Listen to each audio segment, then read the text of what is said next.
Welcome to off the record. తవ్వే కొద్ది దొరుకుతున్న నోట్ల కట్టలు, కదిలిస్తే వణుకుతున్న రియల్ ఎస్టేట్ సామ్రాజ్యాలు. హైదరాబాద్ ల్యాండ్ సర్వే విభాగం డిప్యూటీ డైరెక్టర్ నరహరిది కేవలం ఒక అవినీతి కేసేనా, లేక దీని వెనుక వందల కోట్ల భారీ నెట్వర్క్ ఉందా? ఏసీబీ అధికారుల కళ్ళు బైర్లు కమ్మేలా చేస్తున్న ఆ తిమింగలాలు ఎవరు? కేసు నుంచి తప్పించుకోవడానికి 15 కోట్ల నోట్ల మూటలను కాంగ్రెస్ నేతల చుట్టూ ప్రదక్షిణలు చేస్తోంది ఆ ముఠా. లక్ష్మీదేవి తలుపులు తడుతూ ఉంటే తీయలేక, అలాగని వేలు పెడితే చేతులు కాలిపోతాయని అధికార పార్టీ నేతలు ఎందుకు వణికిపోతున్నారు? అసలు నారాయణగూడ రియల్ ఎస్టేట్ దందా వెనుక దాగున్న ఆ 10 మంది ఎవరు?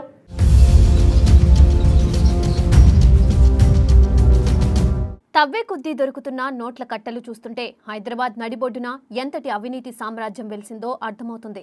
ల్యాండ్ సర్వే విభాగం డిప్యూటీ డైరెక్టర్ నరహరి నివాసంలో జరిగిన సోదాలు కేవలం ఒక అధికారి లంచగొండితనానికి పరిమితం కాలేదు.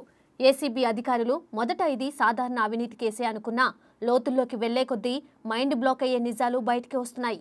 ఇల్లు కదిలిస్తే చాలు కోట్ల రూపాయల అక్రమ సంపాదన గుట్టలు గుట్టలుగా దర్శనమిస్తుంది. ఈ దెబ్బతో నగరంలోని రియల్ ఎస్టేట్ గ్యాంగుల గుండెల్లో రైళ్లు పరిగెడుతున్నాయి. ఇది ఒక వ్యక్తి చేసిన వందల కోట్ల దందా కాదు, దీని వెనుక ఒక పెద్ద నెట్వర్కే దాగి ఉందన్న అనుమానాలు బలపడుతున్నాయి. తెర వెనుక ఉన్న అసలు తిమింగలాలు ఒక్కొక్కటిగా బయటకు వస్తుంటే దర్యాప్తు సంస్థలే షాక్కి గురవుతున్నాయి. రిటైర్డ్ ఉద్యోగులు, ప్రస్తుత అధికారులు కలిసి సాగించిన ఈ ల్యాండ్ స్కామ్ తీవ్రత ఊహాకందని స్థాయికి చేరింది.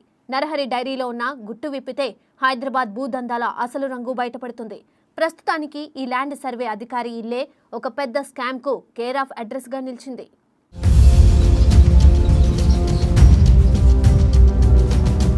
నరహరి ఒక్కడే ఈ భారీ దోపిడీకి సూత్రధారి కాదనే సంచలన విషయాలు ఇప్పుడు వెలుగులోకి వస్తున్నాయి. ఈ అవినీతి సామ్రాజ్యం వెనుక ల్యాండ్ సర్వే విభాగంలో గతంలో చక్రం తిప్పిన వాళ్ళు ఉన్నారు. ఇటీవల పదవీ విరమణ చేసిన కొందరు అధికారులు ఈ అక్రమ దందాలో కీలక భాగస్వాములుగా మారారు. సర్వీసులో ఉన్నప్పుడు సంపాదించిన అక్రమ సొమ్మును రియల్ ఎస్టేట్ వ్యాపారంలోకి మళ్లించారు. నరహరితో పాటు మొత్తం 10 మంది సభ్యులు ఒక గ్యాంగుగా ఏర్పడి నారాయణగూడ ప్రాంతంలో అడుగుపెట్టినట్లుగా తెలుస్తోంది. ఏకంగా 100 కోట్ల రూపాయల పెట్టుబడితో ఒక భారీ రియల్ ఎస్టేట్ ప్రాజెక్టును ప్రారంభించినట్లు గుర్తించారు. ప్రస్తుతం సర్వీస్లో ఉంటూ గుట్టు చప్పుడు కాకుండా పెట్టుబడులు పెట్టిన మరికొందరు అధికారులు కూడా ఉన్నట్లు తెలుస్తోంది. ఎప్పుడైతే ఏసీబీ బాంబు పేలిందో అప్పటి నుండి ఈ భాగస్వాములందరి టెన్షన్ పీక్స్ కు చేరింది. నరహరి డైరీలో ఎవరెవరి పేర్లు ఉన్నాయో, ఏసీబీ తదుపరి టార్గెట్ ఎవరో అన్న భయం వారిని వెంటాడుతుంది. ఈ ముఠా చేసిన వందల కోట్ల దందాలు ఇప్పుడు ఒక్కొక్కటిగా రచ్చకెక్కుతున్నాయి.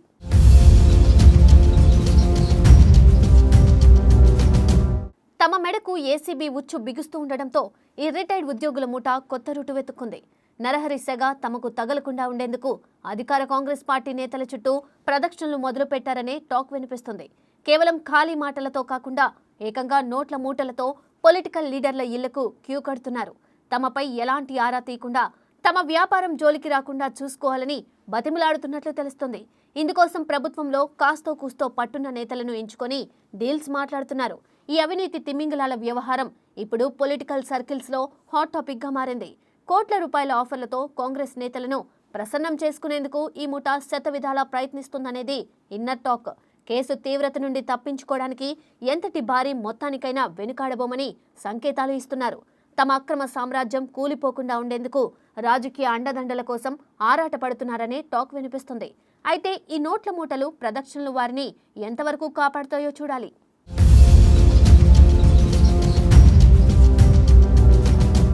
సాధారణంగా ఇలాంటి కోట్ల రూపాయల ఆఫర్లు వస్తే రాజకీయ నాయకులు ఎగిరిగంతేస్తారు. కానీ ఇక్కడ నరహరి కేసు తీవ్రత చూసి సీన్ పూర్తిగా రివర్స్ అయినట్లు కనిపిస్తుంది. 10 నుండి 15 కోట్ల రూపాయల భారీ ఆఫర్ రావడం నిజంగానే లీడర్లకు మంచి టెంప్టింగ్గా ఉంది. లక్ష్మీదేవి స్వయంగా తలుపు తడుతుంటే వద్దని లేక, అలాగని ఇందులో వేలు పెడితే చేతులు కాలిపోతాయేమోనని భయపడుతున్నారు. కేసు ఇప్పటికే పూర్తిగా ఏసీబీ స్కానర్లో ఉండడంతో కాంగ్రెస్ నేతలు తీవ్ర సలపరంలో పడిపోయారు. అటు ఇటు కాకుండా ఊగిసలాడుతూ ఈ వ్యవహారాన్ని టచ్ చేయడానికి కూడా సాహసించడం లేదు. డీల్ కుదుర్చుకోలేక, అలాగని అంత పెద్ద మొత్తాన్ని వదులుకోలేక సగం సగం మాటలతో కాలక్షేపం చేస్తున్నారు. అధికార పార్టీ నేతలు ఉన్న ఫలంగా నిర్ణయం తీసుకోలేక తీవ్రమైన డైలమాలో కొట్టుమిట్టాడుతున్నారు. ఏసీబీ స్పీడ్ చూస్తుంటే ఈ కేసులో తలదూర్చడం ఆత్మహత్య సదృశ్యమేనని భావిస్తున్నారు.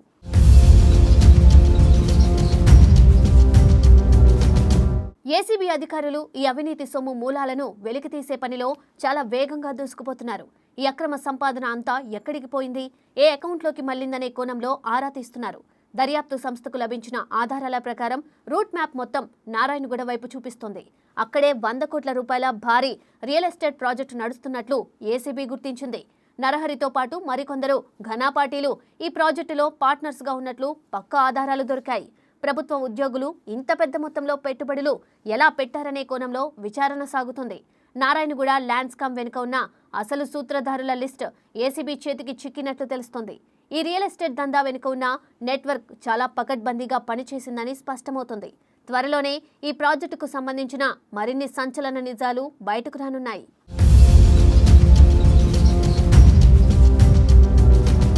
నోట్ల మూటలు ఆఫర్ ఎంత పెద్దదైనా ఏసీబీ దూకుడు చూస్తుంటే ఎవరూ తప్పించుకునేలా లేరు. ఈ 100 కోట్ల రియల్ దందా వెనుక ఉన్న రిటైర్డ్ ఉద్యోగుల ముఠ వికెట్లు పడడం ఖాయంగా కనిపిస్తుంది. 15 కోట్ల రూపాయల ఆఫర్కు లొంగి ఏ కాంగ్రెస్ నేత అయినా రిస్క్ తీసుకుంటారా అనేది $1 మిలియన్ ప్రశ్న. ఒకవేళ రాజకీయ జోక్యం ఉన్నా ఏసీబీ తన టార్గెట్ను రీచ్ అవ్వడానికే మొగ్గు చూపుతున్నట్లు సమాచారం. హైదరాబాద్ ల్యాండ్ సర్వే విభాగంలో జరిగిన ఈ అతిపెద్ద అవినీతి భాగోతం క్లైమాక్స్కు చేరుకుంది. తప్పు చేసిన ప్రతి అధికారి తలుపు తట్టేందుకు ఏసీబీ అస్త్రాలను సిద్ధం చేసుకుంటోంది. రాజకీయ నేతల అండతో తప్పించుకోవాలనుకున్న ముఠా ప్లాన్స్ అన్నీ తలకిందులయ్యేలా ఉన్నాయి. మొత్తానికి ఆఫర్ ఏమో 15 కోట్లు. కేసు చూస్తే ఏసీబీ స్కానర్లో ఉంది. మరి ఇంత పెద్ద మొత్తాన్ని చూసి ఏ కాంగ్రెస్ నేత అయినా రిస్క్ తీసుకుంటారా, లేక చేతులు కాలిపోతాయని సైలెంట్ అయిపోతారా? నరహరి డైరీలో ఉన్న ఆ సర్వీస్ రిటైర్డ్ ఉద్యోగుల పేర్లు బయటికి వస్తే హైదరాబాద్లో ఇంకెన్ని వికెట్లు పడబోతున్నాయి? ఏసీబీ తన తదుపరి టార్గెట్ను ఎలా రీచ్ అవబోతుంది? ఈ 100 కోట్ల రియల్ దందా క్లైమాక్స్ ఏంటనేది తెలియాలంటే మరికొద్ది రోజులు వేచి చూడాల్సిందే.